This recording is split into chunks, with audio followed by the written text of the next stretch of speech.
Good afternoon, sports fans. My name is Addison Willman, and you are listening to the RPOpinions podcast. And today, we're going to be looking at a lot of different information. I missed sharing my thoughts about the first 3 weeks of the season with you guys, so I'm basically going to speed run through a lot of information and get caught up to week 4.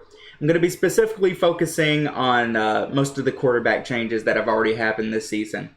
I'm also going to start a new mini-series that I'm going to call the State of the Franchise, where I'll be addressing some of the issues or good things about my personal favorite team, the New York Giants. But as most of you probably know, there are more bad things than good things when it comes to that franchise.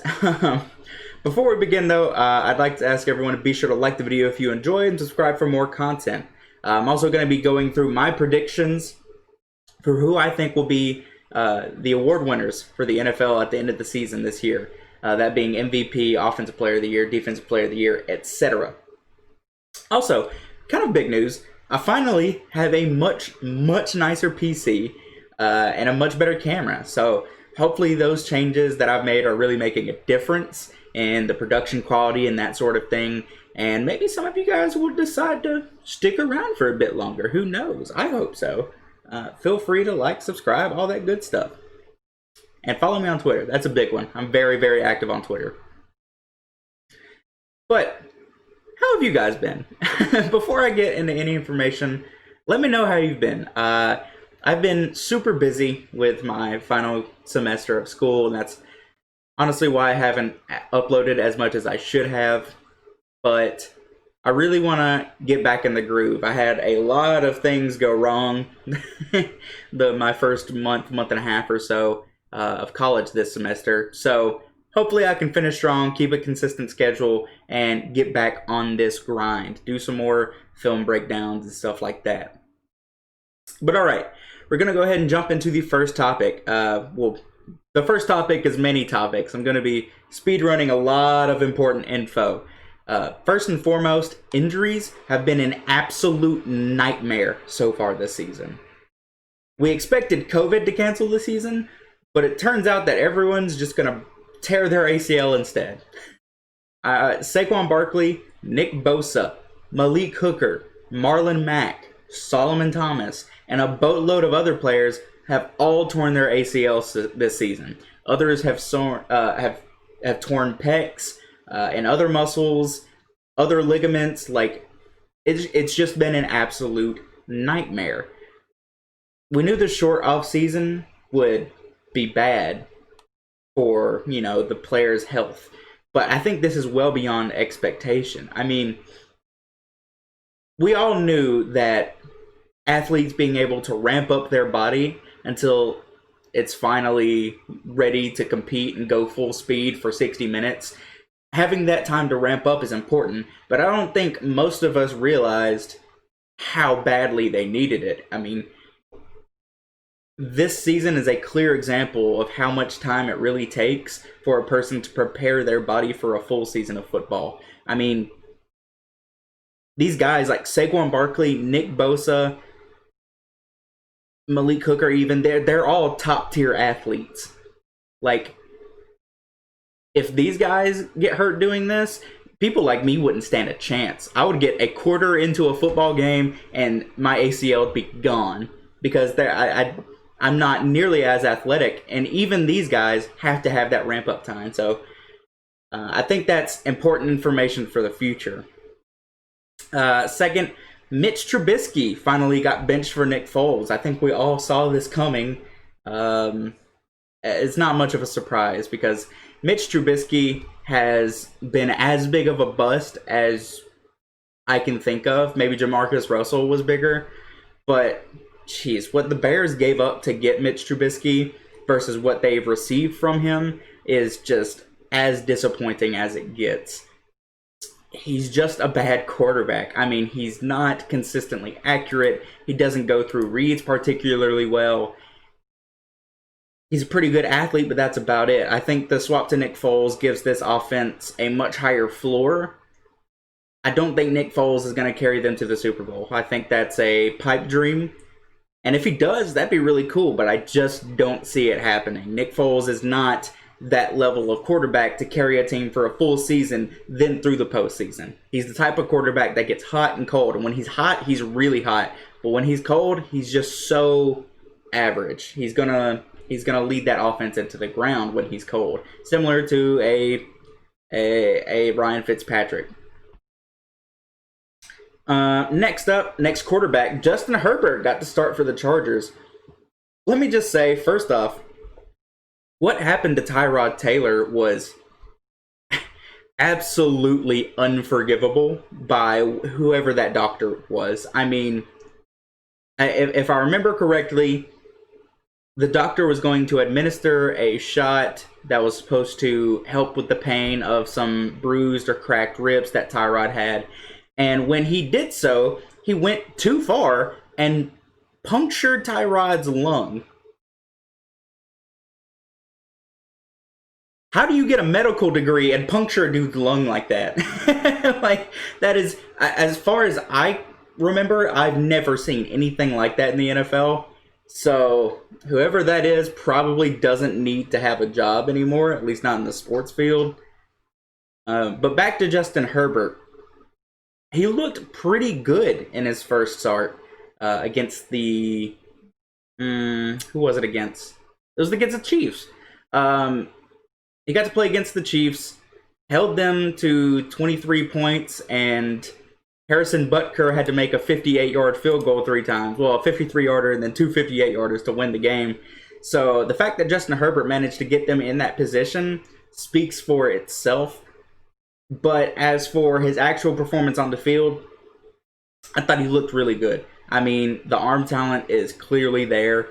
We all saw that when he was coming out of college, out of Oregon. But we wanted to see if he could go through progressions and make reads and make smart decisions. And so far he has. He's been pretty good. I don't know if that'll keep up. I don't know if he's going to put up any Offensive Rookie of the Year numbers. But I like what I've seen from him so far with the Chargers. I really wish he would have declared a year early so that the Giants would have drafted him. But, you know, whatever. Okay, next topic. The Jaguars. They're not as bad as we thought, but they're still definitely bad. After they traded away their entire 2017 team, I mean, Jalen Ramsey, AJ Boye, Ronnie Harrison, Calais Campbell, all these guys, all these big names gone, right? I didn't expect them to put up as much as a fight as they have so far.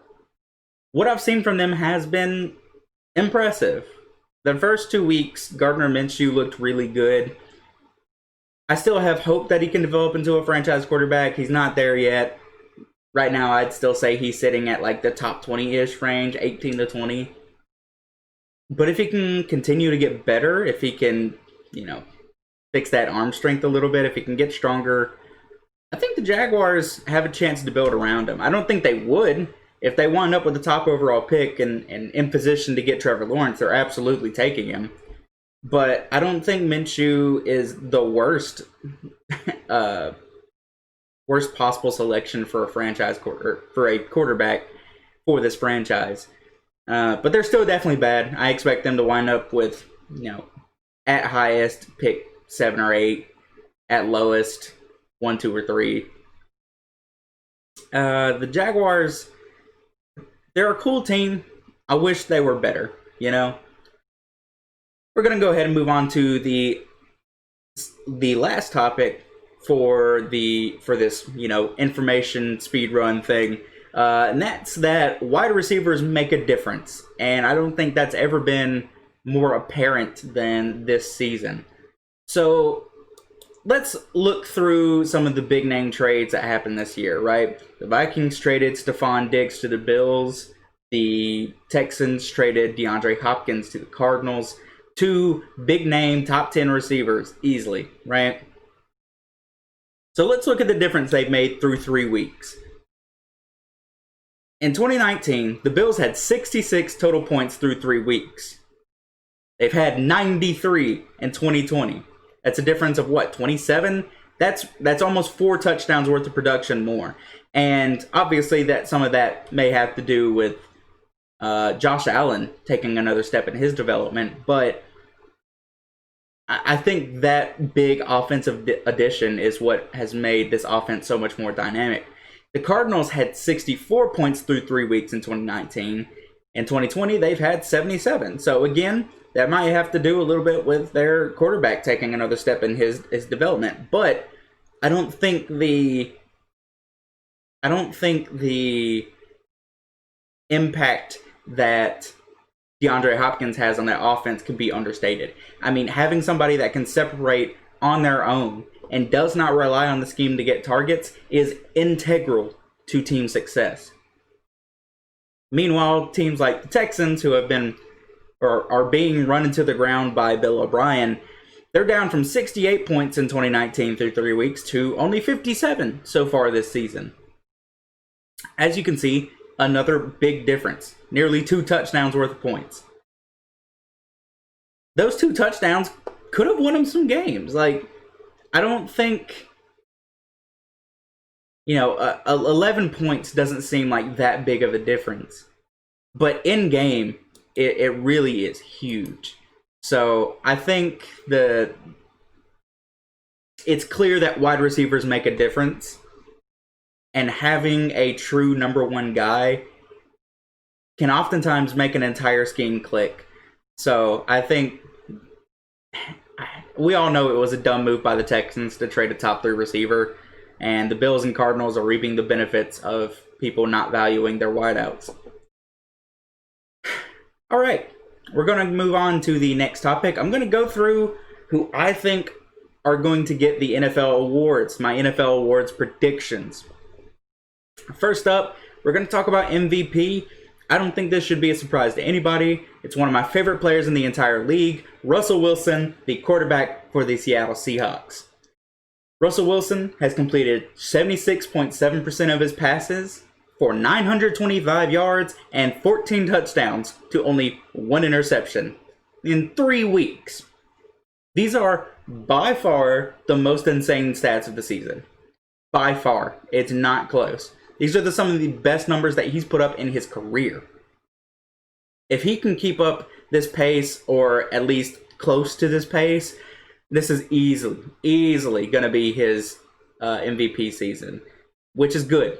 He's just in the middle of his prime, only 30, 31 years old. He's still got plenty of time left.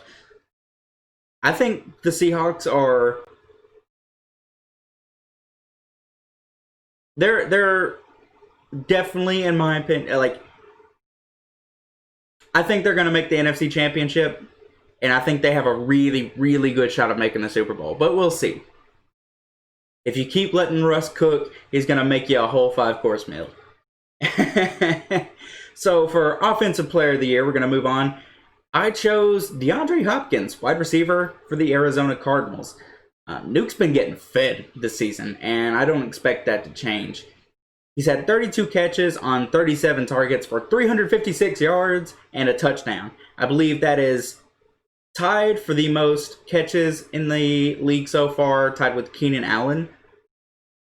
I expect the targets to remain consistent and the touchdowns to rise. Cliff Kingsbury and Kyler Murray are still going to look to feed D-Hop more and more as the season goes, because the dude is just an absolute playmaker with the ball in his hands. Not only is he a phenomenal possession receiver with some of the best hands in the game, maybe the best hands in the game, but he's a monster after the catch too. I mean, he is the catalyst for this offense, at least in the air. So we're going to move on to Defensive Player of the Year, who I have as T.J. Watt, the edge out of Pittsburgh. Now, through 3 games, he has 3.5 sacks, 9 tackles, and 5 for loss. The Steelers' front is loaded with talent, so he's going to continue to get plenty of one-on-one opportunities, prime edge rushing, sacking opportunities. I mean, if we're all honest with ourselves, he got totally snubbed in 2019. He was my vote for Defensive Player of the Year, and I expect him to finally get that award here in 2020. right before his rookie contract runs up. I think he's going to follow in the footsteps of his older brother JJ and continue to wreak havoc on the NFL for years to come. Hopefully he doesn't take too much after his older brother JJ, if you know what I mean. I'd like him to stay healthy. Next up, we're going to move on to the rookies. These are some of the more... These are always pretty easy to predict, I think. It always usually comes down to one or two real candidates to see who's going to win it. But for Offensive Rookie of the Year, no surprise here. Joe Burrow, quarterback, Cincinnati Bengals. Smokin' Joe has been as advertised this season. He's taken an absolute beating behind that brutal offensive line. But even still, he's been able to keep this team competitive and keep them in games that, with Andy Dalton, I don't think they have a single chance in. He's got 821 yards and 5 touchdowns to 1 interception so far, which are phenomenal rookie numbers for a rookie. That being said, he did throw for something insane, like 60, was it like 61 passes in the game against the Browns? Insane. You don't ask a rookie quarterback to throw 60 times to try and win you the game. That is absolutely ridiculous. But I feel like we all knew Joe Burrow was going to be pretty good, so this, again, absolutely no surprise to anyone. Next up for Defensive Rookie of the Year, I chose C.J. Henderson, quarterback for the Jags.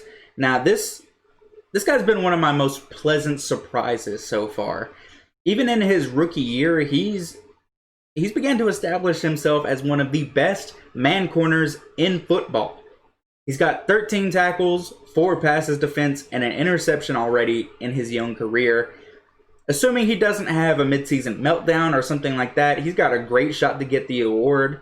I know the the preseason favorite for this award would have been Chase Young, and he has also been, lights out, really good.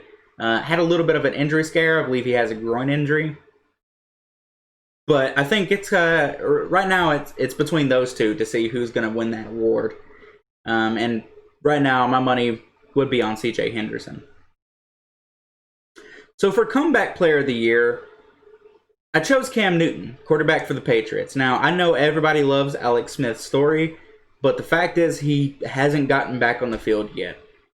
Obviously, he's been cleared to practice and everything, and coming back from that horrible injury is really probably enough to get the award. But if we're talking about people that have, put up the production to meet that award, I would say Cam Newton is the go-to guy. He's been another really pleasant surprise for me this season.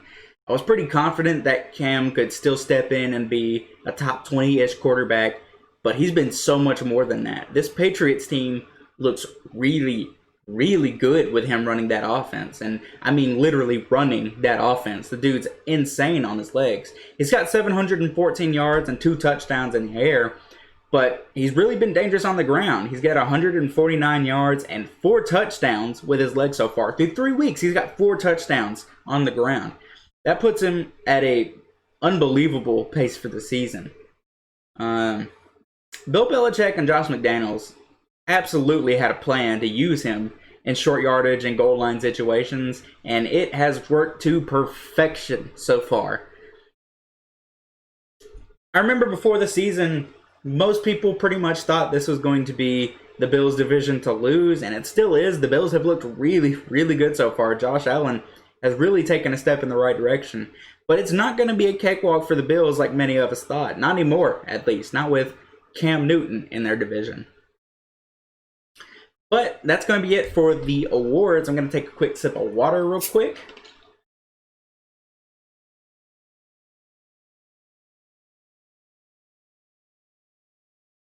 Gotta stay hydrated,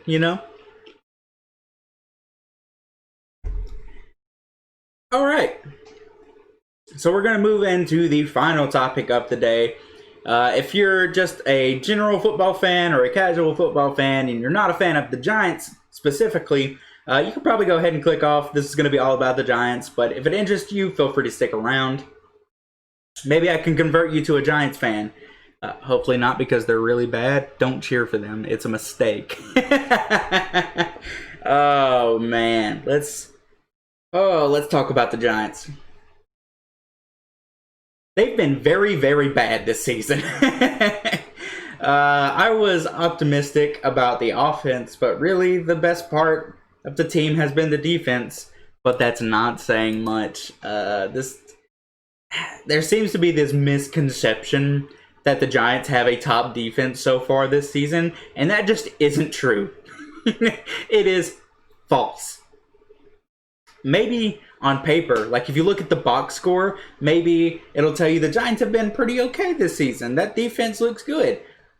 But they haven't been able to stop anybody this season so far. Oh my God. I mean, week 1, Big Ben coming off of an injury, first game in over a year. Didn't matter. He lit that defense up. I don't care what anybody says. He lit the defense up. Week 2, same story. Week 3, same story.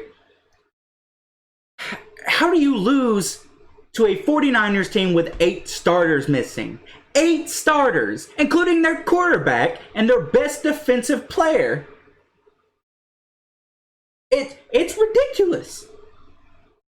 If you can't win against a depleted, and I mean totally and completely depleted roster of the 49ers, how do you expect to win any games at all? Let's get into the specifics of the roster. For this team to be competitive, they need 2 more good corners, at least 1 more good linebacker, and a legitimate threat at edge on defense. For the cornerback group, James Bradbury has been sensational. Love that dude. Love what he's been able to do. Putting up some of the, definitely the best numbers of his career. I think PFF has him as the 3rd rated cornerback right now. Dude's a stud. I know he was getting kind of picked on in the NFC South because, he was going up against Mike Evans twice a year, Julio Jones twice a year, and Michael Thomas twice a year. You can't expect a guy to have great numbers when he has to face that competition 6 times a year, almost half the season. But now, he's really been able to thrive in this number 1 cornerback position spot for the Giants. Another surprise for this team, another great offseason addition, has been Blake Martinez. Now, I did not expect to be saying that after 3 weeks. I expected to hate Blake Martinez, but Patrick Graham, the Giants' defensive coordinator, has really been able to maximize the strengths of Blake Martinez's game. So, Blake Martinez has always been a quote-unquote tackling machine. The dude's a run stopper. That's what he does. That's what he's good at. He can plug his hole, and that's about it. And he wraps up really well. He's a great technical tackler. But the Giants need a cover linebacker. We have absolutely nobody to cover tight ends or running backs out of the backfield consistently. So, smart offensive coordinators are going to be able to take advantage of that. You have to get a cover guy.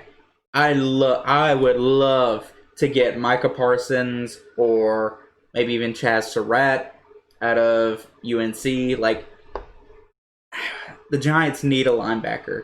I want Chaz Surratt out of UNC in the 2nd round. That'd be wonderful. I don't think it's going to happen, but that's what I want.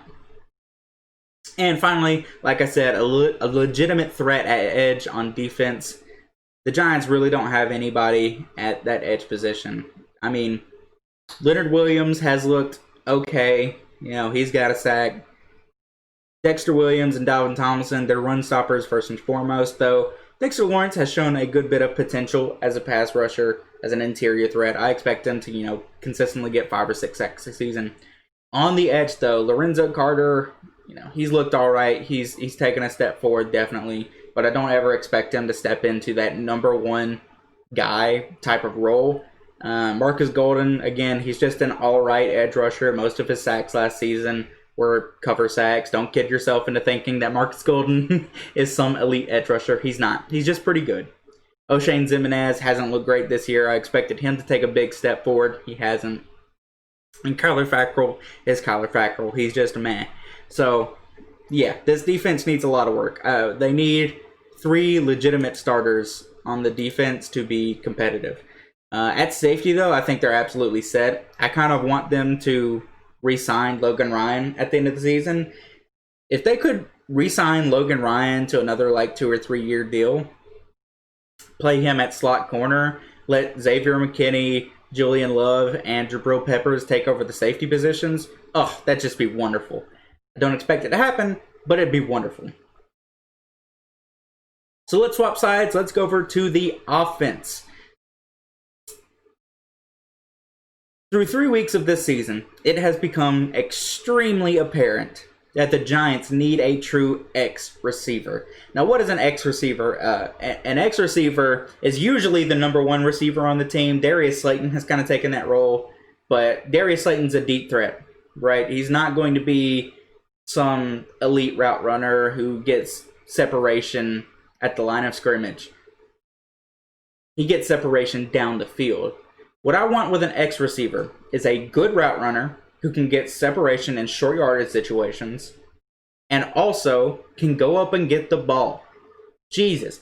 The Giants have no contested catch receivers. Golden Tate, for whatever reason, has had good contested catch numbers, but Golden Tate's like 32 and he's 5'10". They need a guy who can actually compete for 50-50 balls. As we know, Daniel Jones doesn't mind throwing into tight coverage. So we need a guy that can go up and get those type of balls.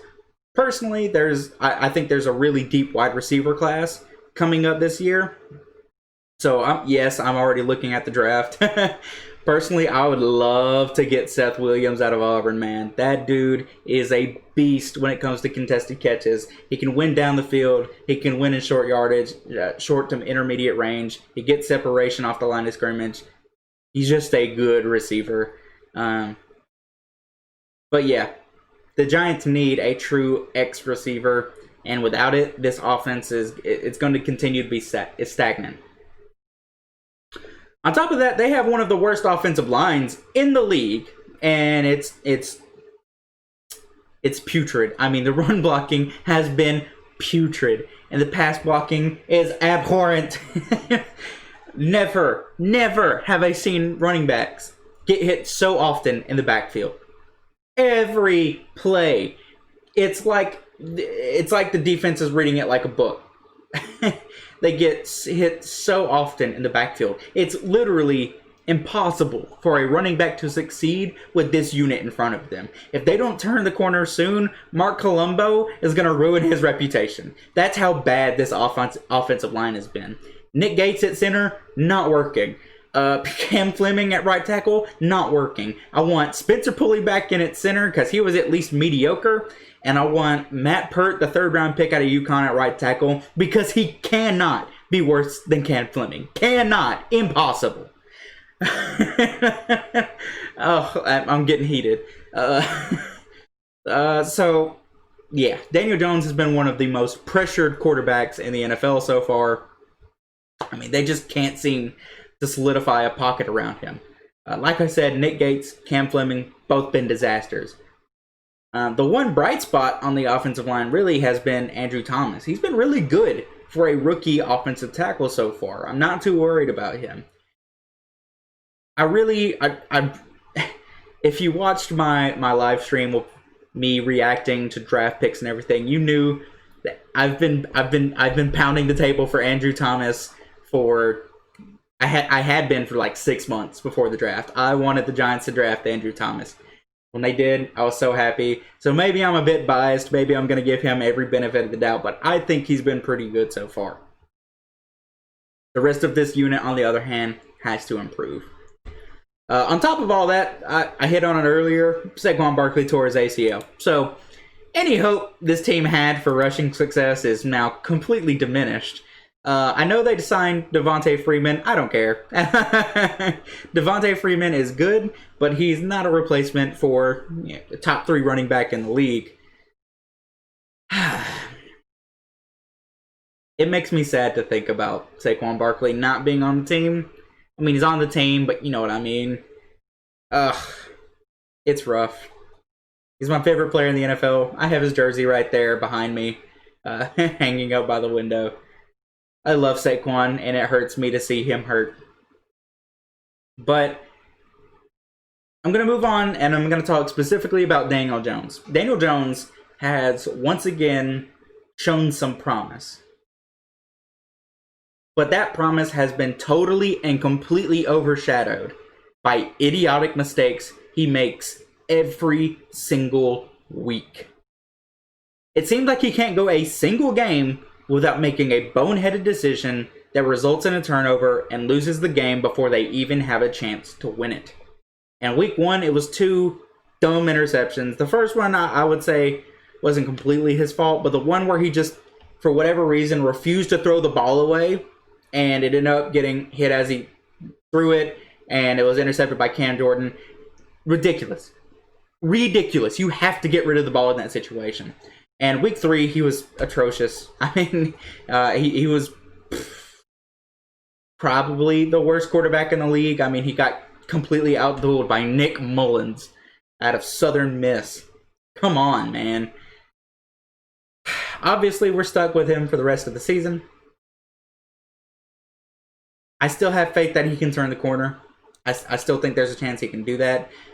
But if he can't get it together, and this is purely hypothetical, if he can't get it together, and the Giants end up at the top of the draft order, I am absolutely prepared to take Trevor Lawrence. Absolutely prepared. I'd be 100% on board with taking Trevor Lawrence in that situation. If the Giants end up at the very tippy top of the draft order, in position to draft Trevor Lawrence, it's because Daniel Jones wasn't good enough to elevate his team. The rest of the team is garbage, but Daniel Jones needs to lead this franchise to a couple wins. That is the responsibility of being a starting quarterback in the NFL. You are expected to win, and when you don't win, you have consequences. But at the end of the day, here's the situation. The Giants are 0-3. 0-3. They have shown no ability to make plays on important downs, and I do not expect them to win more than a couple games this season. Hopefully they can begin to turn around this weekend in week 4, but I highly doubt it. As much as I want to have faith in this team, I'm going to continue to cheer for them, and I'm going to continue to rock that Saquon Barkley jersey. I'm going to continue to scream at my TV every time I see a mistake. I'm going to continue to jump up with joy every time something good happens. But I just have extremely low expectations for the remainder of the season. But that's going to be it for me today, guys. If you have any suggestions for topics, let me know. And be sure to like if you liked and subscribe if you're new. Once again, you can follow me on Twitter for weekly polls and updates at RPOpinionspod. Your support is always greatly appreciated. I hope you guys all have a wonderful and blessed day, and I'll see you in the next one.